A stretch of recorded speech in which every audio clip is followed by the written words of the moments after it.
mengenai penawaran tenaga kerja.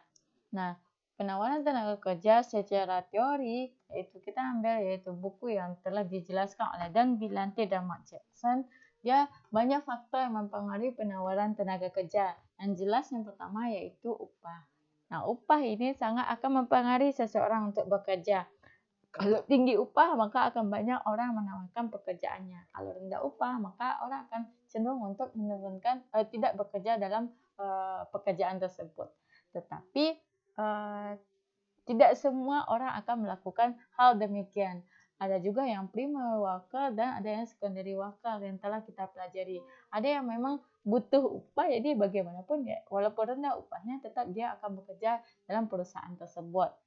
Tuh, jadi upah adalah hal dasar itu yang mempengaruhi penawaran tenaga kerja. Tadi juga permintaan tenaga kerja juga dipengaruhi oleh upah, sehingga nanti ini faktor dasar ya. Kayak permintaan barang itu dipengaruhi harga. Maka kalau untuk tenaga kerja dipengaruhi oleh upah, karena upah itu berdasarkan daripada turunan dari harga tersebut. Nah, tapi selain daripada aspek upah, ada aspek-aspek non-upah lainnya seperti gengsi, kemudian inherent yaitu preferensi seseorang atau tingkat kesukaan seseorang dalam mengambil pekerjaan tersebut, ya kan? Kemudian apalagi kemarin gengsi, kemudian resiko yang diambil gitu.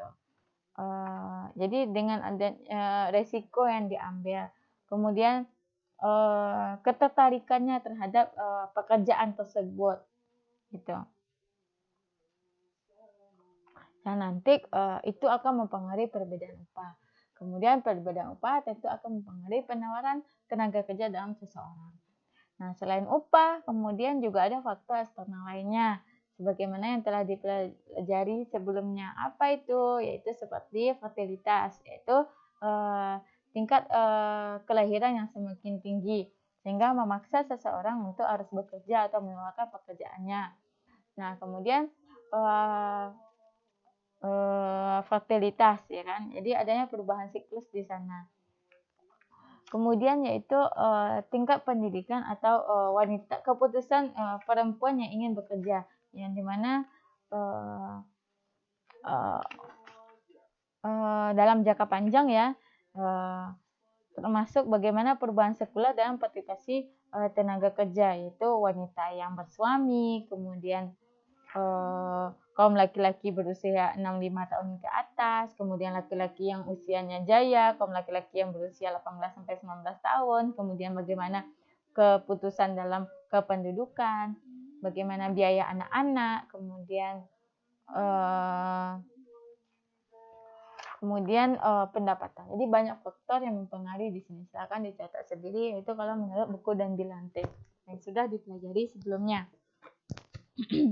Nah, sekarang kita lihat yaitu bagaimana secara empiris teori-teori yang telah dikemukakan dan empiris yang telah digabungkan oleh Dan Billante dan Jackson dalam bukunya itu ke aplikasinya terhadap negara kita yaitu Indonesia. Sehingga Ibu mengambil yaitu jurnal yaitu tentang ini.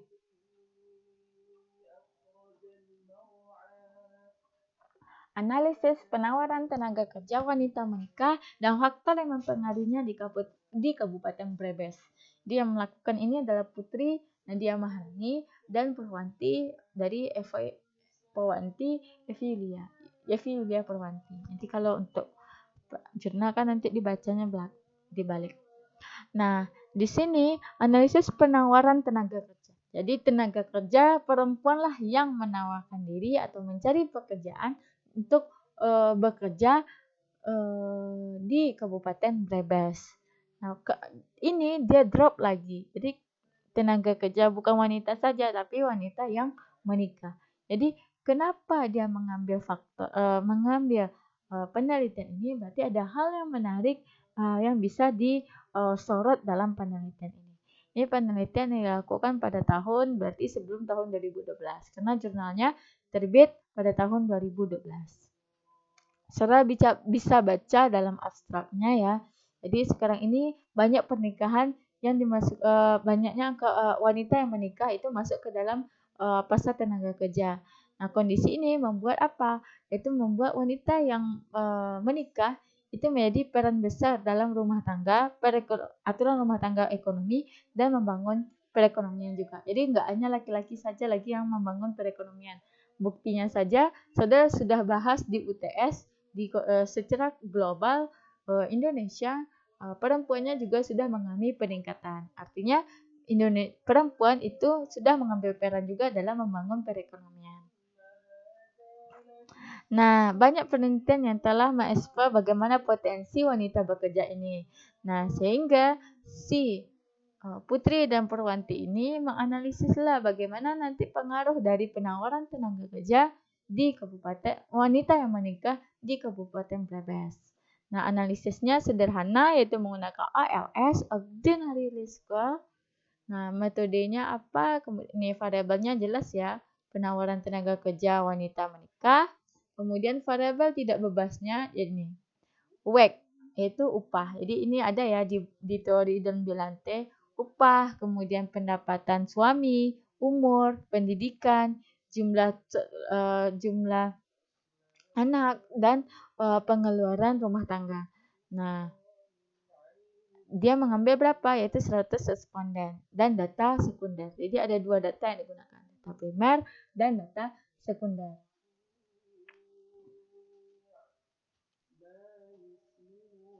Nah, kesimpulannya apa? Jadi ternyata dengan uji tetes itu menunjukkan bahwa upah, pendapatan suami, dan amount child, yaitu jumlah anak,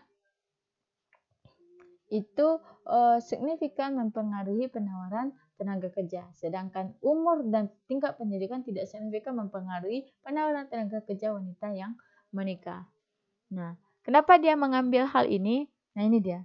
Pertumbuhan penduduk yang tinggi. Jadi kan di buku yang telah kita pelajari kan ada tuh faktor mempengaruhi partisipasi angkatan kerja. Itu dipengaruhi oleh fertilitas dan keputusan dalam kependudukan. Nah, ternyata pertumbuhan penduduk yang tinggi ini akan berdampak pada jumlah penawaran tenaga kerja. Benar kan yang dia sampaikan? Nah, kelemahan dari penelitian ini apa? Dia hanya menyampaikan pendapatnya. Jadi tidak ada penulis di sini. Berarti ini adalah kata-kata dia kalau menurutnya. Nah, jumlah angkatan kerja wanita semakin menikah. Hal ini wanita jumlahnya lebih dari setengah jumlah penduduk Indonesia merupakan sumber daya potensial bagi pembangunan. Jadi karena wanita ini lebih dari setengah di Indonesia, maka ini menjadi potensi kayak gitu.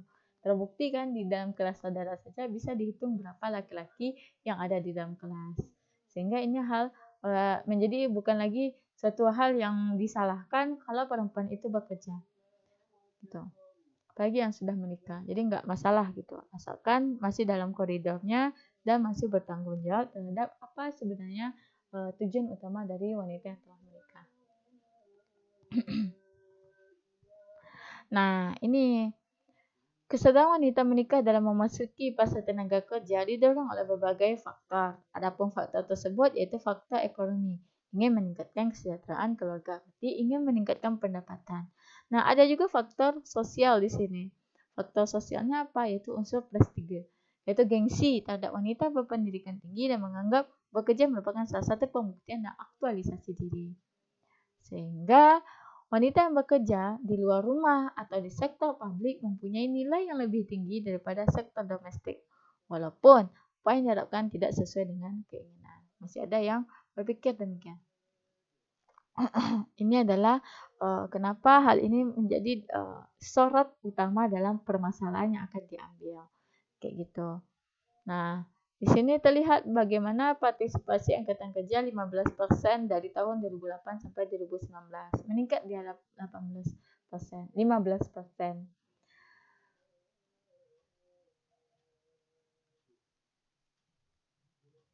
Jadi karena sudah terlihat dari data. Jadi kalau ini adalah berdasarkan teori, ya kan, tapi di sini nggak dijelaskan ya. Jadi kalau misalnya saudara mau membuat penelitian, maka jelaskan siapa yang bilang ini faktor gengsi juga mempengaruhi gitu. Apakah memang saudara saja atau memang ada teori yang mengatakan ini? Maka jika ada maka buat daftar pustaka di bawah ini di sini.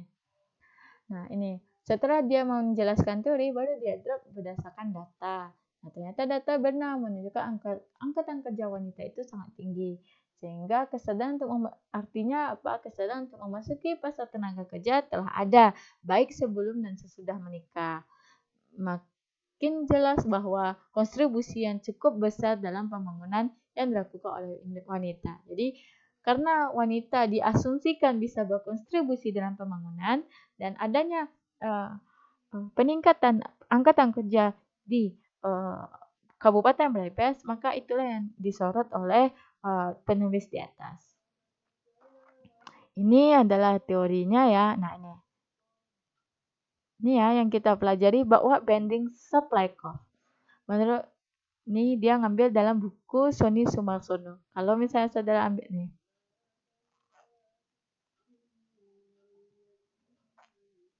Menurut Sri Handayani, penawaran tenaga kerja merupakan fungsi yang menggambarkan hubungan antara tingkat upah dengan jumlah tenaga kerja yang ditawarkan. Penawaran tenaga kerja dipengaruhi oleh keputusan seseorang yang mau bekerja atau tidak. Nah, keputusan itu tergantung daripada preferensi dia. Kemudian bagaimana dia menggunakan waktunya. Apakah digunakan untuk kegiatan yang lebih santai atau konsumtif atau kombinasi dari keduanya. Nah, ini udah dipelajari sebelumnya. Nah, kalau misalnya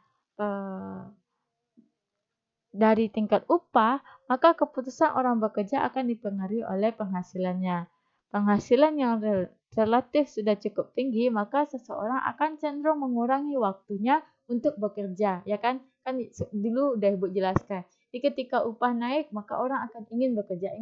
Naik upah lagi, bekerja lagi. Tapi ketika upah yang sudah tinggi, maka ada keinginan seseorang itu, udahlah saya tidak bekerja lagi. Sehingga menyebabkan penawaran tenaga kerja akan menurun. Sehingga kurva penawaran akan membentuk bahwa bending supply curve yang telah kita pelajari. Itu berbentuk bengkok. Bengkok ke kiri. Nah, hubungan upah dengan penawaran tenaga kerja wanita yang menikah. Nih, dia juga pakai buku kita ya, buku yang kita pakai. Secara teoritis terdapat hubungan erat antara jumlah tenaga kerja dan pendapatan. Tingkat pendapatan akan menghasilkan harga waktu sehingga sebagian orang akan cenderung menambah jam kerja untuk mendapatkan upah yang lebih besar. Sehingga apa? Pendapatan yang tinggi cenderung akan mengurangi alokasinya untuk bekerja dan menambah waktu luangnya. Gitu. Jadi pendapatan itu tergantung daripada ada dua. Jadi kalau misalnya sudah terlalu lama, maka pendapatan yang tinggi akan menyebabkan orang lebih cenderung untuk tidak bekerja. Tapi pendapatan yang rendah itu akan menyebabkan orang akan cenderung untuk bekerja. Gitu. Hubungan pendapatan suami dan penawaran tenaga kerja. Nah, saudara juga bisa baca sendiri. Kalau di sini apa? Ada yang hubungan negatif antara pendapatan suami dengan partisipasi wanita dalam angkatan kerja. Untuk apa dia bekerja lagi? Kan udah ada pendapatan suami yang tinggi. Semakin tinggi pendapatan suami, maka wanita tidak akan bekerja lagi. Itu secara teori. Kemudian usia. Usia gimana? Semakin meningkat umur seseorang, semakin besar penawaran tenaga kerja. Berarti hubungannya positif. Nah, sedangkan selama masih usia produktif, semakin tinggi usahanya, maka semakin besar yang ditanggungnya. Sehingga pada waktu tertentu, tapi pada waktu tertentu penawaran akan menurun seiring dengan pertambahan usia. Jadi bisa saja pada waktu tertentu dia akan berkurang. Jadi ada dua hubungan di sini. Bisa positif, bisa negatif terhadap penawaran tenaga kerja. Pendidikan gimana? Nah, ternyata pendidikan, semakin tinggi pendidikan, maka semakin besar partisipasi dalam angkatan kerja. Kemudian jumlah anak balita terhadap penawaran tenaga kerja bagaimana? Nah, jumlah anak yang dimiliki akan berhubungan dengan pengeluaran yang harus ditanggung dalam tenaga kerja. Sehingga akan semakin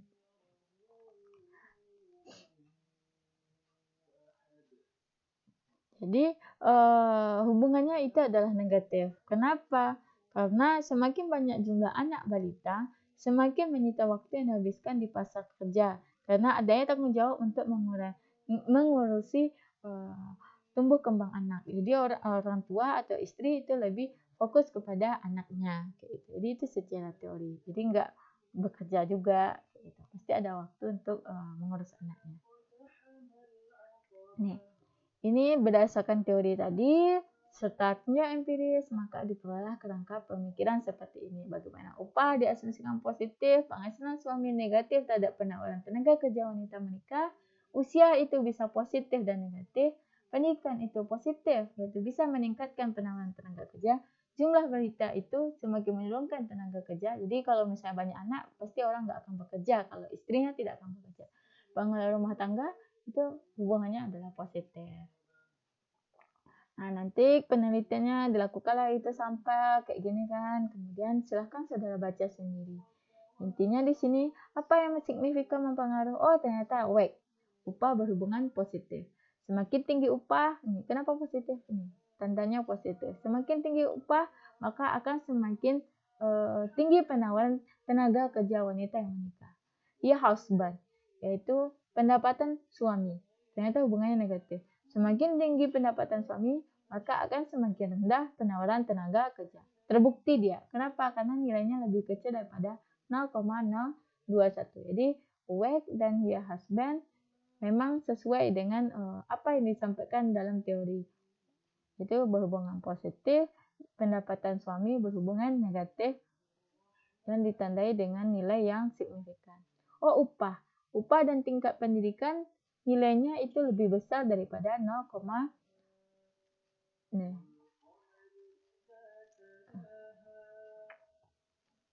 lebih besar daripada nilai 0,05.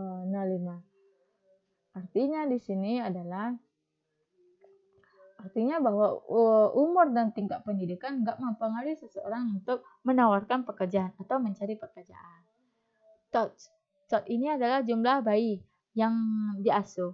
Ternyata jumlah bayi juga tidak signifikan. Tapi kalau misalnya menggunakan alfa 1% itu signifikan. Ini jumlah bayi tidak signifikan mempengaruhi penawaran tenaga kerja.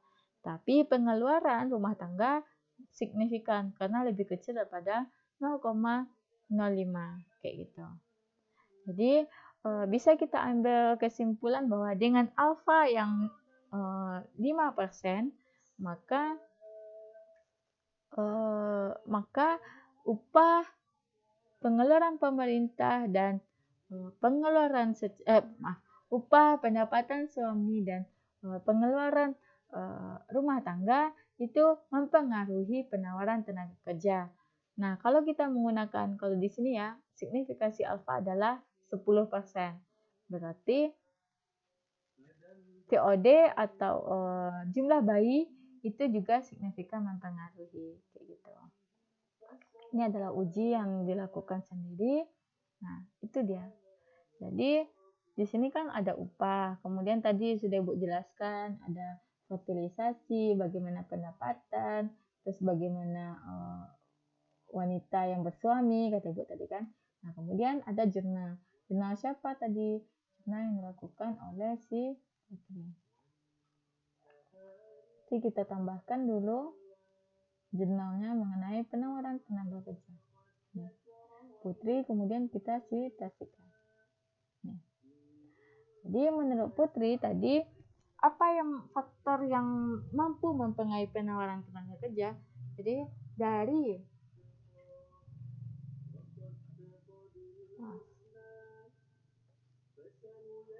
dari beberapa variabel yang digunakan itu 2, 3, 4, 5, 6, ada 4 variabel yang mampu mempengaruhi penawaran tenaga kerja, yaitu upah. Berarti terdapat 4 variabel yang mampu signifikan mempengaruhi tenaga kerja, yaitu upah, kemudian pendapatan suami, kemudian jumlah balita. Jadi kalau balita ini dengan alfa 10% ya. Kalau misalnya alfa 5% berarti tidak signifikan ya. Jadi karena penelitian yang mengambil 10% maka masuk jumlah balita mempengaruhi penawaran ya. Penawaran tenaga kerja wanita menikah. upah, pendapatan suami, jumlah balita, dan pengeluaran rumah tangga. Penulis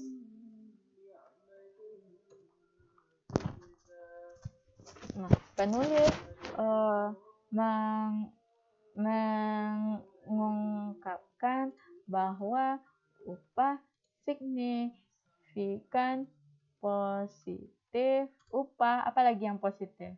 Jadi langsung saja. Jadi tadi yang positif upah, kemudian pengeluaran rumah tangga. Berarti upah dan pengeluaran rumah tangga signifikan positif mempengaruhi penawaran tenaga kerja wanita menikah. Sedangkan pendapatan suami dan jumlah balita wanita menikah signifikan negatif terhadap penawaran tenaga kerja wanita menikah. Itu. Ini kesimpulan yang bisa saudara ambil. Atau mungkin mau dijelaskan lagi kan, semakin tinggi pendapatan suami maka semakin rendah penawaran. Semakin tinggi jumlah balita maka semakin rendah penawaran tenaga kerja wanita menikah. Atau ini juga, semakin tinggi upah karena positif berarti semakin tinggi penawaran tenaga kerja. Semakin tinggi pengeluaran maka semakin tinggi pula penawaran tenaga kerja wanita yang menikah. Gitu. Jadi kalau kita tadi udah belajar mengenai permintaan, ya kan, ini empirisnya yaitu penawaran. Ini kan satu baru tuh. Nah kalau di skripsi sudah mengambil banyak sumber bacaan gitu, nggak boleh satu. Minimal itu ada 10 jurnal yang berkaitan dengan variabel yang akan saudara teliti. Kemudian kita masuk kepada keseimbangan pasar tenaga kerja. Jadi keseimbangan pasar tenaga kerja kapan terjadi? Pada saat permintaan sama dengan penawaran. Artinya kalau permintaan sama dengan penawaran, maka artinya semua tenaga kerja bisa diserap dan tidak ada lagi yang menawarkan pekerjaan. Tetapi masalah yang kita hadapi adalah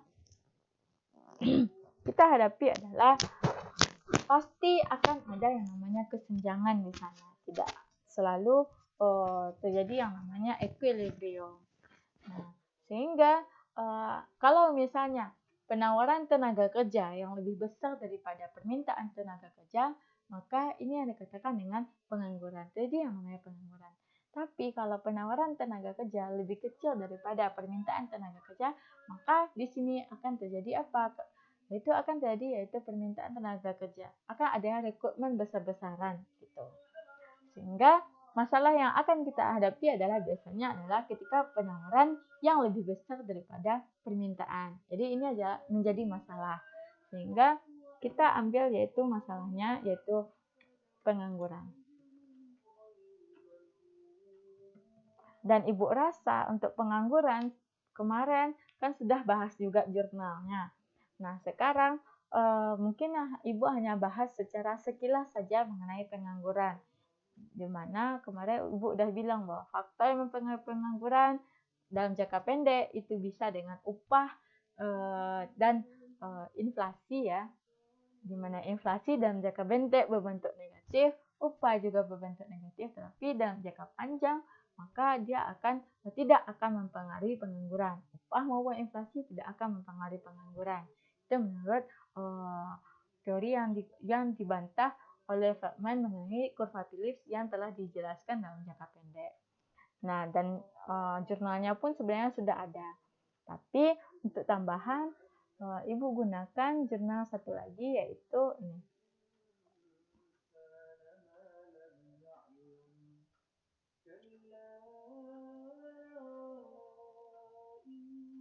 Ini aja ya.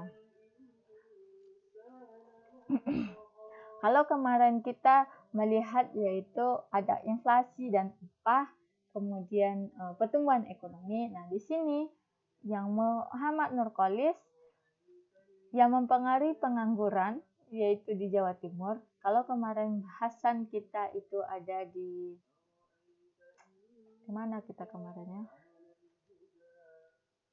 Lupa. Nah, kemudian sekarang itu di Jawa Timur. Pertumbuhan ekonomi, upah minimum, dan indeks pembangunan manusia. Di indeks pembangunan manusia ini lebih kepada apa? Yaitu arahnya melek huruf, bagaimana pendidikan, kesehatan, dan tingkat kemiskinannya. Jadi 3 variabel ini diduga mempengaruhi pengangguran. Nah, silahkan baca sendiri bagaimana 3 variabel itu akan mempengaruhi pengangguran. Nah, ini secara langsung saja kita lihat bahwa ternyata GR, UM, dan IPM semuanya itu signifikan. IPM, indeks pembangunan manusia itu kecil daripada 0,05, itu signifikan mempengaruhi pengangguran. Semakin tinggi tingkat IPM, maka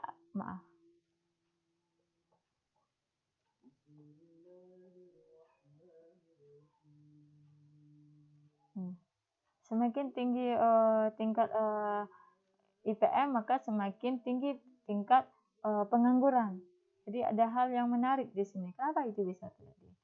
Kemudian UM, upah minimum. Semakin tinggi upah, maka semakin rendah tingkat pengangguran. Berarti ini adalah kurva Phillips karena hubungannya negatif. Pertumbuhan ekonomi. Semakin tinggi pertumbuhan ekonomi, maka akan semakin rendah pengangguran. Berarti ini juga berasal dari kurva Phillips. Jadi silahkan sudah baca ini sendiri. Materi sudah Ibu berikan ya. Nah ini saudara, misalkan tadi tuh kita udah baca yaitu si Nurcholish. Berarti kita masukin pengangguran dia. Nurcholish, kemudian kita citasikan. Nah, Nurcholish tadi apa? Yaitu faktor yang mempengaruhi pengangguran adalah pertumbuhan ekonomi, apalagi upah minimum dan indeks pembangunan manusia. Nanti jelaskan bagaimana hubungannya positif atau negatif. Nah, di sini kan terlihat nih hanya 4 variabel. Karena yang 2 tidak, maka tidak perlu dibuatkan dalam penelitiannya, dalam kesimpulan saudara. Gitu. Jadi Ibu rasa cukup untuk penjelasan Ibu. Nah, ini yang Ibu bilang kan. Jadi kalau misalnya saudara buat daftar pustaka, kalau pakai Mendeley, ini kan daftar pustaka.